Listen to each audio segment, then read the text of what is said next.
So, Russia says it has a new superweapon, a missile so powerful, so advanced, they call it invincible. They claim it completely rewrites the rules of modern warfare. But like with most things, there's the official story, and then there's what's really going on. Today, we're going to tear down the hype and get to the terrifying reality of this new weapon. And that's the official line, right from the top. We're talking a direct quote from President Vladimir Putin. Unstoppable, invincible. It's a message meant to sound powerful, to project this image of absolute technological dominance on the world stage. But then, you hear what the experts are calling it, the flying Chernobyl. And right there, that's the whole story in a nutshell, isn't it? On one hand, you have the Kremlin saying it's invincible. On the other, a nickname that brings to mind one of the worst nuclear disasters in human history. So what is it? A game changer? Or just a catastrophe waiting to happen? All right, to get to the bottom of this, we've got to start with the tech itself. The Russian name for it is Burevestnik, but NATO, well, they have a code name that sounds like it's straight out of a James Bond movie. Skyfall. And here is the part that changes the entire game. This thing isn't just nuclear capable, able to carry a nuke. It's nuclear powered. It has a tiny nuclear reactor inside it that acts as its engine. That one detail, that simple fact, makes it unlike pretty much any other weapon out there today. And this is why that matters so much. Think about a regular cruise missile like a car with one tank of gas. It has to take a pretty straight shot to its target before it runs out of fuel. But the Burevestnik, with its nuclear engine, the range is, and this is a quote, basically unlimited. It could fly for days, weaving and dodging, taking the long way around any and all defenses to hit a target from a direction they'd never see coming.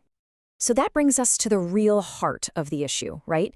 This huge gap between what Russia claims this weapon can do and what intelligence agencies and experts have actually been seeing.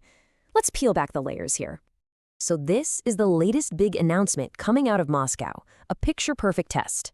They're painting this image of total success, the missile performing exactly as designed, flying for an incredible amount of time over a massive distance. Sounds impressive, right? But does that story really check out? Well, because when you look at the actual track record, a very different picture starts to emerge. U.S. intelligence, public reports, they all point to a program that has been just plagued with failures, accidents, and yes, even deaths. This shiny narrative of a flawless test seems to conveniently forget a very, very troubled past. And then we come back to that word again, invincible. The official line is that no missile defense system anywhere on Earth can take this thing down. It's an absolute claim. But experts are pretty quick to throw some cold water on that idea. The consensus is that it's absolutely not unshoot-downable. If you can see it, you can shoot it down. The real challenge is just finding it in the first place. Because it flies so low, it can hug the terrain and stay under the radar. So its real trick isn't punching through a shield, it's using that unlimited range to take the scenic route and go all the way around it. That's a huge difference. Okay, so the third big claim from Russia is all about national pride. They say this technology is totally unique, something no other country has. While a quick look at history tells a very different story.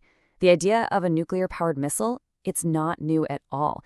In fact, the US had a program just like it back in the 60s called Project Pluto. They ended up canceling it because they decided it was just too dangerous and too provocative. So Russia's unique weapon is really just them dusting off an old, abandoned Soviet-era project. It's only unique because every other major power looked at the idea of a flying nuclear reactor and decided, you know what, no thanks. So that begs the question, if it's based on old, risky technology that others abandoned, why build it now? And this is where we move past the engineering and into the geopolitics. What is this weapon actually for? And of course, the first question on everyone's mind is the obvious one. Are we going to see this thing used in the war in Ukraine? And the answer from analysts is a pretty clear and resounding no. It just makes no sense. For a target as close as Ukraine, a weapon with unlimited range is like using a sledgehammer to crack a nut. It's complete overkill and offers zero tactical advantage there. No, its real target is thousands of miles away. This weapon is a strategic message aimed squarely at the United States. It's Russia's way of looking at the sophisticated U.S. missile shield and saying, that can't save you. It's also a political symbol, a way to project strength and prove that, despite sanctions and setbacks, Russia is still a major power that can build weapons no one else wants to build. And you can really see the international reaction reflecting this broader frustration with Moscow's priorities.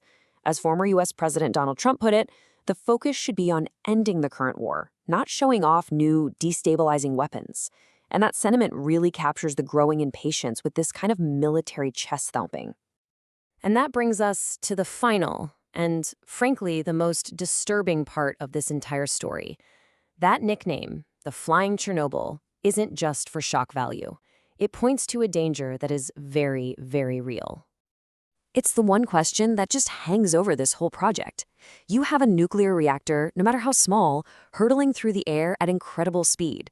What happens to that reactor on impact? Doesn't matter if it's a test that goes wrong or a successful strike. Where does all that radioactive material go? And this is the truly chilling answer from the people who study this stuff for a living. We just don't know. The entire program is wrapped in secrecy.